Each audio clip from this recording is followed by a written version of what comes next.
Good morning. In this presentation, I am going to discuss the topic of early childhood education and care in relation to policies, pedagogies, and advocacy in Australia and India, which is my home country. This presentation will discuss the role of two countries in promoting early learning under play-based education and the value of outdoor play in the growth of the children and how deep learning can be achieved by the project approach. So now let's start. So here is the overview of early childhood education and care systems. ECEC is the basis of lifelong learning and well-being in children between the ages of birth to 5 years. The movement in the world is shifting towards play-based, inclusive pedagogy and opposed to teacher-centered academic instructions. Australia and India understand the value of early years education but are at the different stages at the maturity and execution of policy.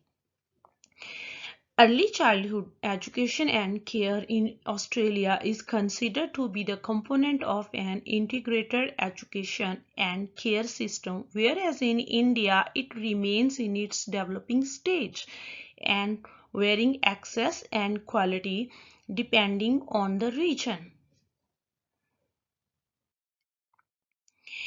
Let's talk about the early childhood education and care in Australia. So, the early childhood education and care system of Australia has a good policy framework and professional standards that are internationally recognized.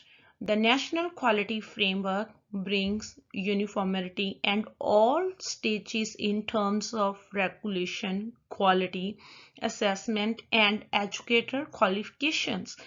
Early years learning framework establish principles and practices that can be used by educators to facilitate the learning of children through play.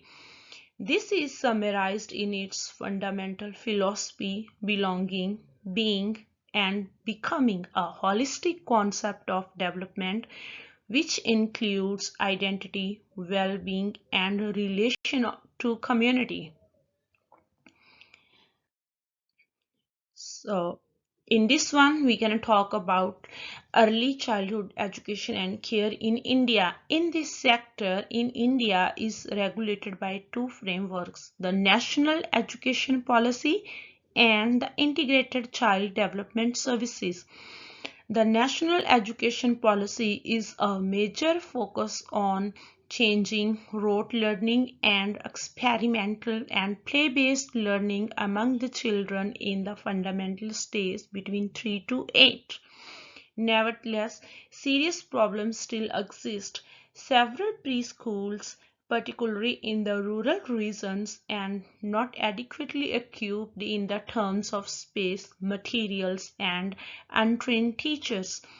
Moreover, Anganwadi workers are also not well qualified pedagogists since they emphasize more on nutrition and care than early education.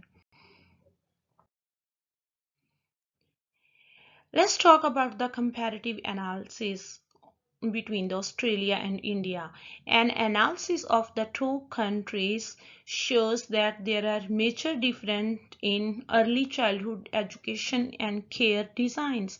Australia is the beneficiary and the national regulation, professional standards and the good curriculum guidance that promotes good uniformity and inclusion. The system in India is supported by the extensive policy but is fragmented and not well implemented. The qualifications of educators too varies greatly. Australian educators are usually diploma or degree holders, whereas Indian educators are usually short course based. Let's talk about the role and the benefits of outdoor play. So, playing outside also helps to connect the children with nature and build environmental awareness and sustainability in an early stage. Outdoor play forms part of the national quality standards, and nature-based learning in the form of programs like Bush Kindy is implemented in Australia. Outdoor exploration is another area that NEP 2020 promotes in India, which is achieved through gardening and community-based play. Both systems acknowledge the fact that learning does not confine to the classroom environments, and this supports the well-being connection between play and well-being. The project approach in early childhood. Katz and Charts created the project approach, a technique that enables kids to truly research interesting real-world subjects. It is based on Piaget and Vygotski's constructive philosophy, which sees kids as active learners who builds knowledge via interaction and experience. Three stages are usually involved in the project approach. Planning, which is the first part of the project, where they can talk about everything.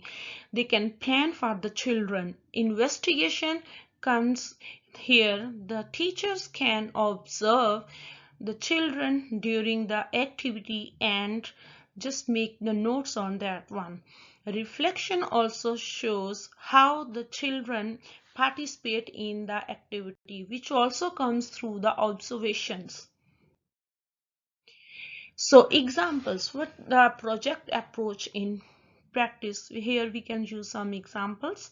So the Community Garden Explorers project serves as a real-world illustrations where kids research how plants develop and what they require to flourish.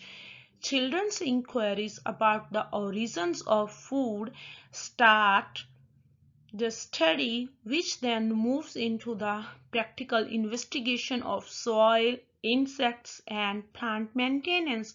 Children monitor development, record changes through drawings, and include family by asking them to share their gardening experiences during the exploration phases. Advocacy in early childhood education. To guarantee the early childhood education is recognized as a crucial component of the educational system, advocacy is important. Three degrees of advocacy are used by the educators.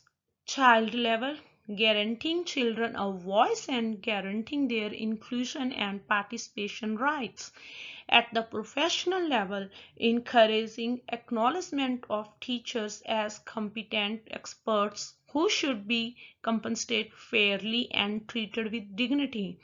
At the policy level, taking part in national reform initiatives and advancing policy discussion. Teachers help the public understand the educational value of play and early learning dis- by dismantling research and documentation. Additionally, advocacy develops leadership skills, empowering educators to be change agents in society. So, conclusion and the future direction. In conclusion, although they are in very different developmental phases, Australia and India both acknowledges the vital significance of the early childhood education. While India's system is changing to include play and inquiry through National Education Policy 2020 reforms. Australia's system is broad, inclusive, and quality assured. Effective advocacy guarantees that the protection of children's rights and the resources and respect the EC professionals are due.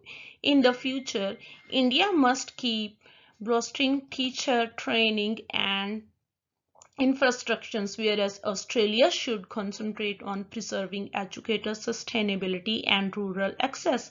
In the end, both countries have a vision in which early education equips children to become self-assured, competent, and kind lifelong learners. Thank you so much.